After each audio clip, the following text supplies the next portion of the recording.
नमस्कार दोस्तों। ज्येष्ठ मास के शुक्ल पक्ष की एकादशी को निर्जला एकादशी कहा जाता है। इस दिन व्रत रखने मात्र से अन्य एकादशी के बराबर फल की प्राप्ति होती है। इस एकादशी को सबसे कठोर एकादशी में से एक माना जाता है, क्योंकि इस व्रत में जल तक पीने की मनाही होती है। इस दिन भगवान विष्णु की पूजा करने के साथ व्रत रखने से हर तरह के दुख दूर हो जाते हैं और सुख समृद्धि धन संपदा की प्राप्ति होती है। इस साल निर्जला एकादशी की तिथि को लेकर थोड़ा सा असमंजस की स्थिति बनी हुई है। बता दें कि इस साल निर्जला एकादशी का व्रत 6 जून 2025 को रखा जा रहा है। निर्जला एकादशी का विशेष महत्व है। इस एकादशी को सबसे कठोर एकादशी माना जाता है। इस दिन जल तक ग्रहण नहीं किया जाता है। इसे मोक्षदायिनी एकादशी के अलावा भीमसेनी एकादशी के नाम से भी जानते हैं। इस एकादशी का व्रत सबसे पहले पांडव पुत्र भीम ने रखा था। इसी के कारण इसे भीमसेनी एकादशी भी कहा जाता है। इस दिन भगवान विष्णु के साथ मां लक्ष्मी की विधिवत पूजा करने के साथ व्रत रखने से कई गुना अधिक पुण्य की प्राप्ति होती है। कई तरह के अनजाने में किए गए पापों से मुक्ति मिल जाती है और सुख समृद्धि धन ऐश्वर्य की प्राप्ति होती है। इस दिन अपनी जरूरत के हिसाब से जल, वस्त्र, धन, भोजन आदि का दान अवश्य करना चाहिए। निर्जला एकादशी को भीमसेनी एकादशी भी कहा जाता है। साल में कुल 12 एकादशी होती है और उनमें सबसे प्रमुख एकादशी निर्जला एकादशी मानी जाती है। कहते हैं कि इस एक व्रत को करने से सभी एकादशियों का व्रत करने के समान फल प्राप्त हो जाता है। मान्यता है कि इस दिन अन्न और धन का दान करना बहुत ही शुभ माना जाता है। ऐसा करने से पैसों की कमी नहीं होती और आपके घर में हमेशा बरकत बनी रहती है। इसीलिए निर्जला एकादशी का व्रत और दान दोनों ही बहुत महत्वपूर्ण है। साथ ही इस दिन विष्णु सहस्त्र नाम और विष्णु चालीसा का पाठ करने का खास महत्व शास्त्रों में बताया गया है। आइए सुनते हैं निर्जला एकादशी व्रत कथा। भीमसेन व्यास जी से कहने लगे कि हे पितामह, भ्राता युधिष्ठिर, माता कुंती, द्रौपदी, अर्जुन, नकुल और सहदेव आदि सब एकादशी का व्रत करने को कहते हैं, परंतु महाराज मैं उनसे कहता हूँ कि भाई मैं भगवान की शक्ति पूजा आदि तो कर सकता हूँ, दान भी दे सकता हूँ, परंतु भोजन के बिना नहीं रह सकता। इस पर व्यास जी कहने लगे कि हे भीमसेन, यदि तुम नरक को बुरा और स्वर्ग को अच्छा समझते हो तो प्रतिमास की दोनों एकादशियों को अन्न मत खाया करो। भीम कहने लगे कि हे पितामह, मैं तो पहले ही कह चुका हूं कि मैं भूख सहन नहीं कर सकता। यदि वर्ष भर में कोई एक ही व्रत हो तो वह मैं रख सकता हूं, क्योंकि मेरे पेट में वृक नाम वाली अग्नि है, सो मैं भोजन किए बिना नहीं रह सकता। भोजन करने से वह शांत रहती है, इसलिए पूरा उपवास तो क्या एक समय भी बिना भोजन किए रहना कठिन है। अतः आप मुझे कोई ऐसा व्रत बताइए जो वर्ष में केवल एक बार ही करना पड़े और मुझे स्वर्ग की प्राप्ति हो जाए।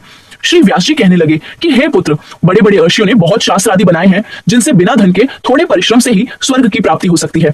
इसी प्रकार शास्त्रों में दोनों पक्षों की एकादशी का व्रत मुक्ति के लिए रखा जाता है। व्यास जी के वचन सुनकर भीमसेन नरक में जाने के नाम से भयभीत हो गए और कांप कर कहने लगे कि अब क्या करूं?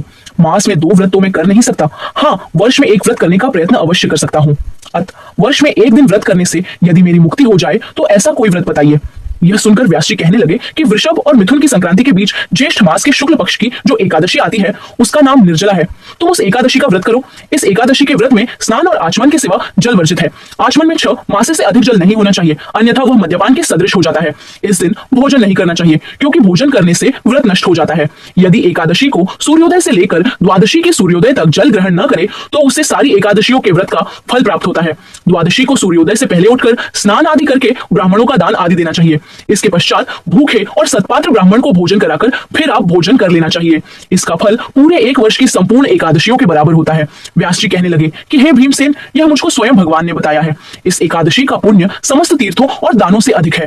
केवल एक दिन मनुष्य निर्जल रहने से पापों से मुक्त हो जाता है। जो मनुष्य निर्जला एकादशी का व्रत करते हैं उनकी मृत्यु के समय यमदूत आकर नहीं घेरते, वरन भगवान के पार्षद उसे पुष्पक विमान में बिठाकर स्वर्ग को ले जाते हैं। अतः संसार में सबसे श्रेष्ठ निर्जला एकादशी का व्रत है, इसलिए यत्न के साथ इस व्रत को करना चाहिए। उस दिन एयूएम नमो भगवते वासुदेवाय मंत्र का उच्चारण करना चाहिए और गोदान करना चाहिए।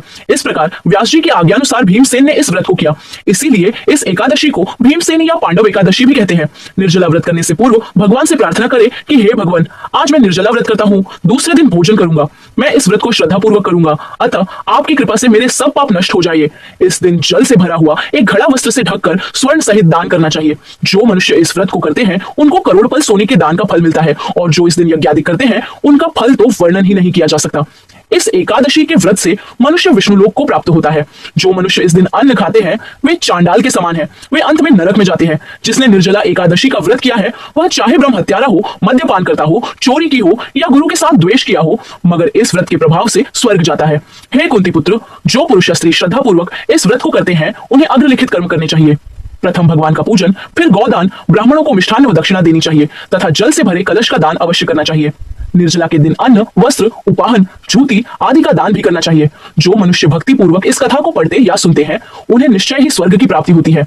ये था आज का वीडियो। जानकारी अच्छी लगी हो तो वीडियो को जरूर लाइक करें और कमेंट में हरिओम जरूर लिखें। जय श्री कृष्णा।